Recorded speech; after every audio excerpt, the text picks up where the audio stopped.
Bismillahirrahmanirrahim. Assalamualaikum warahmatullahi wabarakatuh. Terima kasih kepada saudara pengerusi majlis yang dikasihi seluruh pengunjung Pesta Buku Antarabangsa Kuala Lumpur pada tahun ini.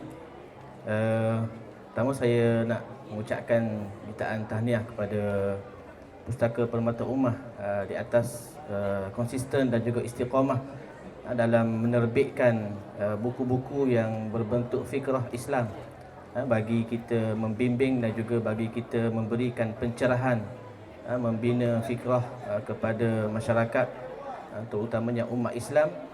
Penting dalam selain daripada kehidupan kita selaku orang Islam, penting kita kena faham bagaimana isu-isu yang berlaku ataupun pembinaan fikrah supaya kita umat Islam tidak ditipu ataupun tidak terjerat dalam agenda musuh-musuh Islam yang nak supaya orang Islam ini saling berpecah dan juga saling bercakaran di antara satu sama lain.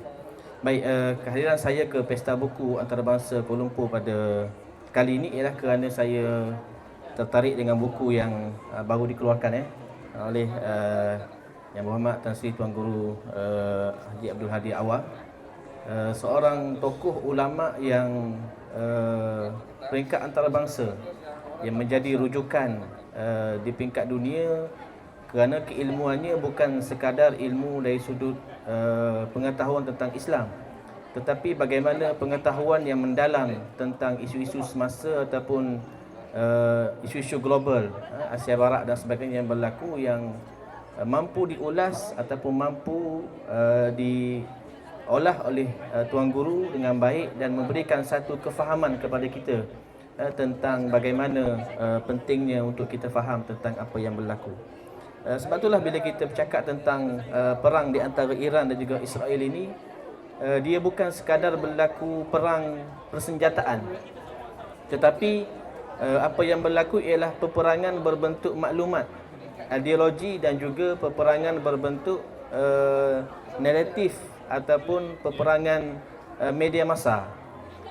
Sebab itulah bila kita lihat berlaku perang di antara Iran dan juga Israel, media-media di pihak Iran dia mengeluarkan media-media ataupun video-video yang memberikan satu jawapan balas kepada tindakan yang telah dilakukan oleh Israel dan juga Amerika.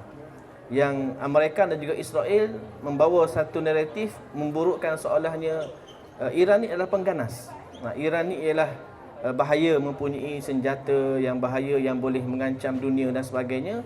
Pada akhirnya Iran membalas dengan memberikan satu naratif bahawasanya mereka diserang itu bukan kerana mereka bahaya, tapi kerana mereka tidak disukai oleh Israel dan juga US. Dan jangan kita lupa, di tengah-tengah berlaku perang di antara Iran dan juga Israel ini ialah ada satu bumi yang sangat penting buat umat Islam, iaitu bumi Palestin.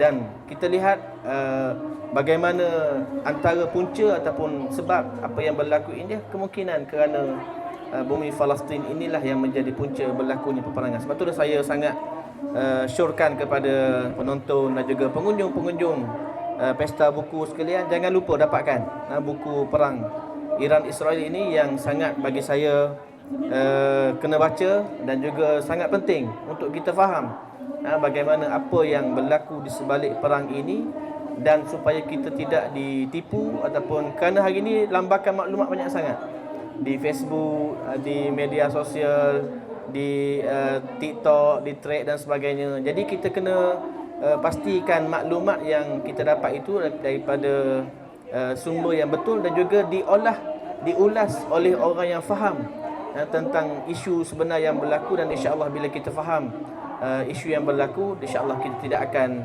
mudah terpengaruh dengan apa yang berlaku di luar sana, agenda-agenda yang dibawa oleh musuh Islam lah, insya-Allah. Nanti ada satu kupasan yang cukup orang kata berjaya memberikan pandangan penuh berkaitan dengan perang Iran Israel itu sendiri, berkaitannya dengan bumi Palestin yang telah perang yang telah berlangsung begitu lamanya, dan selepas daripada bumi Palestin orang telah betul-betul tenang, barulah bumi yang seterusnya yang dicabar ataupun yang cuba ditakluk oleh Israel dan sekutu mereka lah. Allahumma salli ala sayyidina. Dan dalam buku ni juga ada benda yang menarik yang dibincangkan.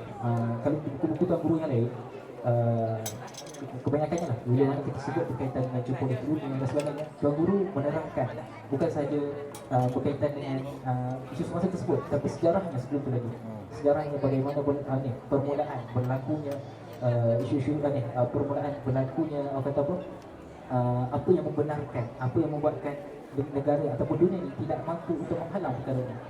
Contoh-contoh dalam buku-buku lain saya ingat salah satunya Pemetaan Baru Dunia Islam, antara buku Tuan Guru yang dah ditulis dalam 2, 3 atau 4 tahun lepas. Dan antara Hoxha juga ada begitu. Buku tu pun disebutkan berkaitan dengan perjanjian Sykes-Picot dan seterusnya yang membawa kepada apa yang terjadi pada hari ini. Mungkin saya juga ada pandangan untuk apa yang terjadi pada hari ini, memberikan satu amaran ataupun satu petanda bahaya kepada umat Islam yang lain. Sebab mungkin sebelum ni Palestin, seterusnya Iran, dan mungkin seterusnya siapa lagi. Adakah benda ni akan terhenti di situ, dan kenapa mungkin kita perlu tahu lah, perlu tahu tentang ini. Okey, penting masih pada saudara Muslim Majlis. Penting untuk kita selaku umat Islam, sebab tu bila kita baca Al-Quran, dalam Quran Allah Ta'ala cerita tentang kisah sejarah para Anbiya alaihi wassalatu wassalam. Kisah yang berlaku sebelum daripada zaman Nabi Muhammad, kisah yang berlaku pada zaman Nabi Muhammad, dan kisah-kisah lain yang berlaku. Dan biasa kalau kita tengok dalam Al-Quran ni, Allah Ta'ala akan letakkan di hujung ayat la'allakum ta'qilun, la'allakum tatazakkarun, la'allakum tatafakkarun. Maknanya Allah Ta'ala nak supaya di kalangan orang Islam ini menjadi orang yang berfikir, orang yang cerdik akalnya, orang yang selalu merenung dan juga mengambil iktibar daripada apa yang berlaku. Dan sebab itulah disebut oleh saudara tadi bahawasanya bagaimana antara kehebatan Tuan Guru Haji Abdul Hadi Awang ialah dia mampu untuk mengaitkan dengan sejarah-sejarah yang berlaku. Sejarah-sejarah yang kalau kita lihat hari ini, kadang-kadang sejarah itu telah dipesongkan ataupun diputarbelikkan supaya orang Islam itu sendiri mereka tidak faham tentang sejarah. Maka perlu kita faham tentang sejarah yang betul, daripada apa yang berlaku, bagaimana boleh tertubuhnya negara haram Israel, bagaimana kuasa besar dunia hari ini dan sebagainya, geopolitik dan sebagainya. Maka penting sejarah ini, bila kita faham sejarah, maka kita tidak akan ditipu dan kita akan cerdik. Dan insya-Allah saya rasa betul yang disebut oleh saudara tadi, pengusi tadi, Tuan Guru Presiden dia akan selalu ulang-ulang berkaitan dengan sejarah, dan banyak buku-buku beliau saya kira banyak di rak Pustaka Pemata Ummah ni yang menarik berkaitan dengan dunia moden, dunia Islam, pemetaan dunia dan sebagainya, yang boleh juga kita jadikan sebagai rujukan untuk kita faham tentang isu yang berlaku di dunia sekarang ini, dan Islam menjadi tempat untuk mereka serang ataupun tempat untuk mereka jadikan menghalakan senjata mereka kepada Islam itu sendiri.